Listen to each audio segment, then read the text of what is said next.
प्यारे बच्चों नमस्कार। 10वीं कक्षा हिंदी विषय के अंतर्गत गद्य खंड का 7वां पाठ और इस वर्ष के पाठ्यक्रम की दृष्टि से चौथा पाठ पतझड़ में टूटी पत्तियां, जिसके अंतर्गत है झेन की देन। पहला गिन्नी का सोना निकाल दिया गया है, इसलिए दूसरा झेन की देन है, जिसके लेखक हैं रविंद्र केलेकर। का सारांश आपके सामने प्रस्तुत करने जा रहा हूँ।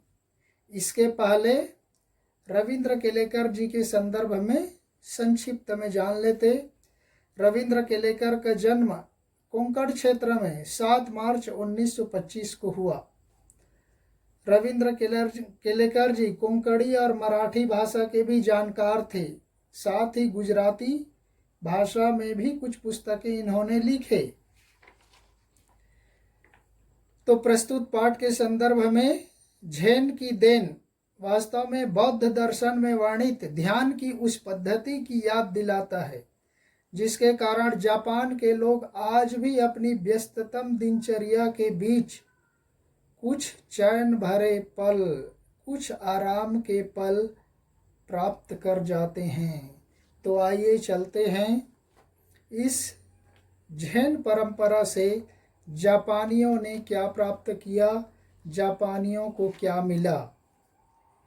हम सब जानते कि जापान वर्ल्ड में टेक्नोलॉजी की दृष्टि से, नॉलेज की दृष्टि से सर्वश्रेष्ठ देश माना जाता है। वहाँ के लोग आराम बहुत कम करते हैं, अपने काम पर ज़्यादा विश्वास करते हैं।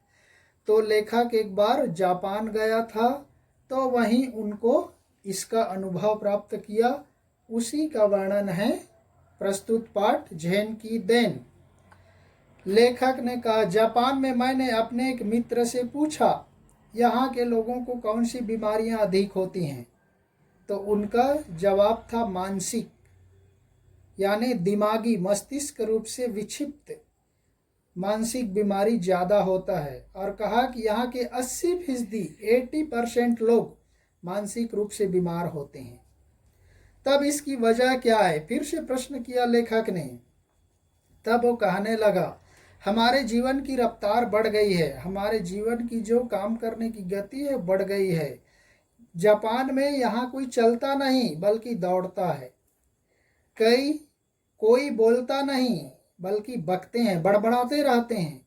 जब वे अकेले होते हैं तब भी वो आपस में लगातार बड़बड़ाते रहते हैं, कुछ न कुछ बोलते रहते। और कहने लगे कि हमने अमेरिका से प्रतिस्पर्धा किया है, अमेरिका से हम लोग प्रतिस्पर्धा करने लगे हैं, इसलिए 1 महीने में पूरा होने वाला काम 1 ही दिन में पूरा करने की कोशिश करने लगे। अब सोचो, 1 महीने में पूरा होने वाला काम को 1 दिन में पूरा करने की कोशिश करते हैं। इसलिए दिमाग की रफ्तार हमेशा तेज रहती है। उसे स्पीड का इंजन लगाने पर वह 1000 गुना अधिक रफ्तार से दौड़ने लगता है। जितना दिमाग का उपयोग करते, तेज दिमाग से काम करते, उतनी हमारी दिमाग की गति बढ़ती चली जाती है। लेकिन ज़्यादा करने से एक क्षण ऐसा आता है जब दिमाग का तनाव बढ़ जाता है और पूरा इंजन टूट जाता है। यही कारण है जिससे जापान के लोगों में मानसिक रोगों की बीमारियां बढ़ गई हैं। और उसके लिए क्या विधि बताया लेखक के मित्र ने, देखिए। शाम को वह मुझे टी सेरेमनी में ले गए, टी पार्टी, चाय पीने की वह जापान में एक विधि है, और जापान में उसे चानोयू कहते हैं जापानी भाषा में। वह एक 6 मंजिली इमारत, 6 मल्टी स्टोरी बिल्डिंग की छत पर ले गए, जहां पर दफ्ती की दीवारों, दफ्ती माने कागज पत्तों की दीवारें बनाई गई थी। ऊपर में कुटी, पर्णकुटी झोपड़ी बनाई गई थी, और उसमें जमीन में चटाई बिछा दी गई थी। उस कुटिया के बाहर एक बेडॉल, देखने में सुंदर नहीं, एक मिट्टी का बर्तन था, उसमें पानी भरा हुआ था। उसमें लेखक और इसके साथी हाथ धो लिए, हाथ पांव धोए और तौलिए से पोंछे और फिर अंदर गए। अंदर जाकर देखे तो उस 6 मंजिली इमारत के ऊपर, उस कुटी के अंदर, उस झोपड़ी के अंदर एक चाजिन बैठा था। जापानी में चाजिन, चाय बनाने वाला। हमें देखकर वह खड़ा हुआ और कमर झुकाकर उसने हमें प्रणाम किया। वहाँ की परंपरा के अनुसार उसने कमर झुकाया, जैसे भारत में हाथ जोड़ते हैं, दोनों हाथ जोड़ते हैं, उसी तरह से। और कहने लगा दोजो। जापानी भाषा में कहा दोजो, इसका मतलब है आइए, तशरीफ लाइए, स्वागत है बोलते, वैसे कहकर स्वागत किया। बैठने की जगह उनको दिखाई। फिर इन्होंने अंगीठी सुलगाई, लकड़ी जलाने के लिए जैसे गांव वगैरह में प्रयोग करते, आजकल तो गैस हो गया, लेकिन उन्होंने अंगीठी सुलगाई वहां पर। उस पर चायदानी रखा, चाय का बर्तन रख दिया। बगल के कमरे में जाकर कुछ बर्तन ले आया, तौलिए से बर्तन साफ किए, उस तौलिए से बर्तन को पूरा साफ किए। ये सभी क्रियाएं इतनी गरिमापूर्ण ढंग से की कि उसकी हर भंगिमा से लगता था मानो जय जय जयवंती के सुर गूंज रहे हों। ये सारे कार्यक्रम इतने गरिमापूर्ण ढंग से, इतनी भाव भंगिमा के साथ, हाव भाव के साथ कर रहे थे मानो वहां पर जय जय जयवंती के सुर गूंज रहे हों। वहां का वातावरण बिल्कुल शांत था, इसलिए जो चायदानी में चाय उबल रहा था, बॉइल्ड हो रहा था, उसकी आवाज भी सुनाई दे रहा था, जिसको यहाँ पर लिखा है पानी का खदबदाना। चाय तैयार हुई, उसने वह प्यालों में भरी और फिर वे प्याले उनके सामने रख दिए, लेखक और उसके मित्र के सामने, जापानी मित्र के सामने।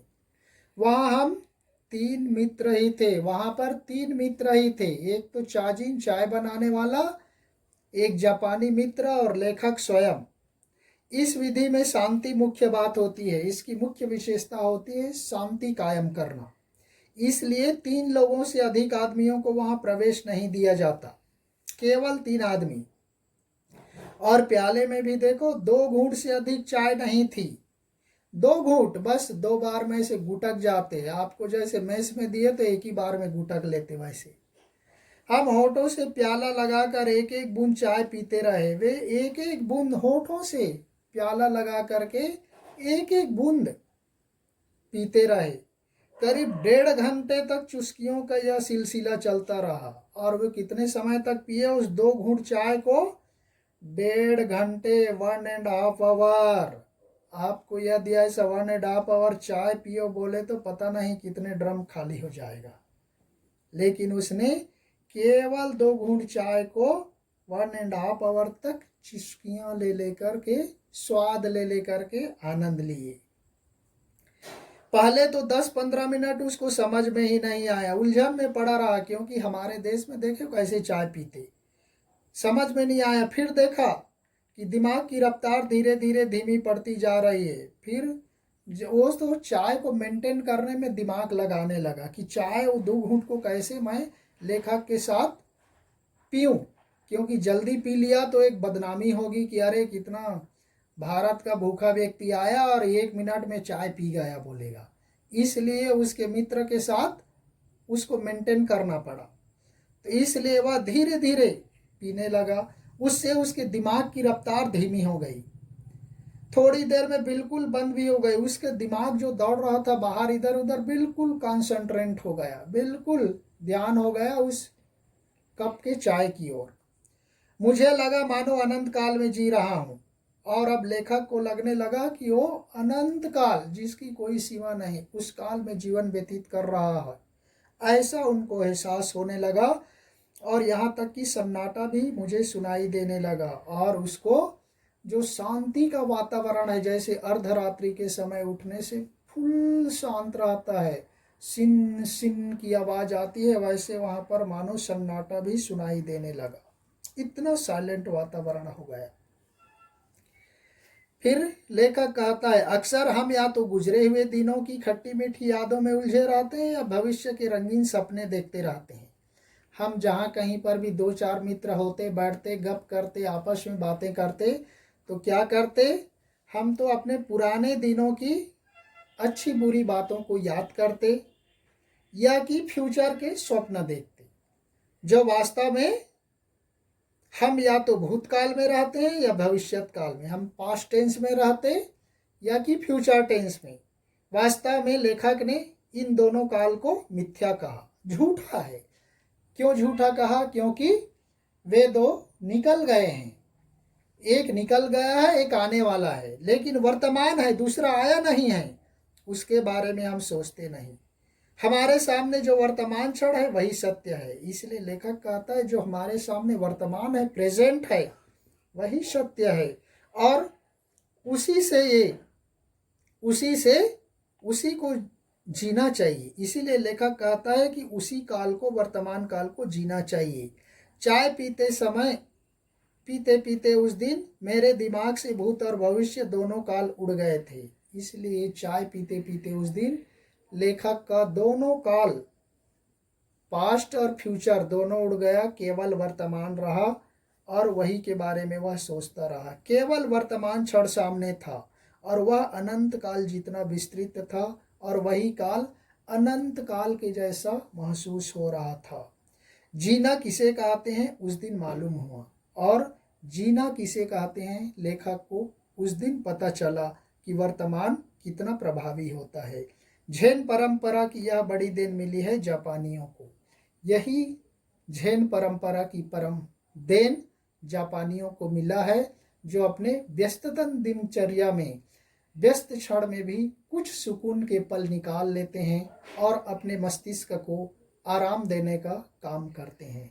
तो साथियों, इस तरह से जैन परंपरा की यह देन नामक पाठ यहीं पर समाप्त होता है। ये महत्वपूर्ण है, यहाँ से प्रश्न पूछा जाता है, तो इसको ध्यान से और देख लीजिए। फिर दूसरे दिन नेक्स्ट पार्ट के साथ, नेक्स्ट ऑडियो के साथ या वीडियो के साथ फिर मिलेंगे। तब तक के लिए धन्यवाद। जय हिंद।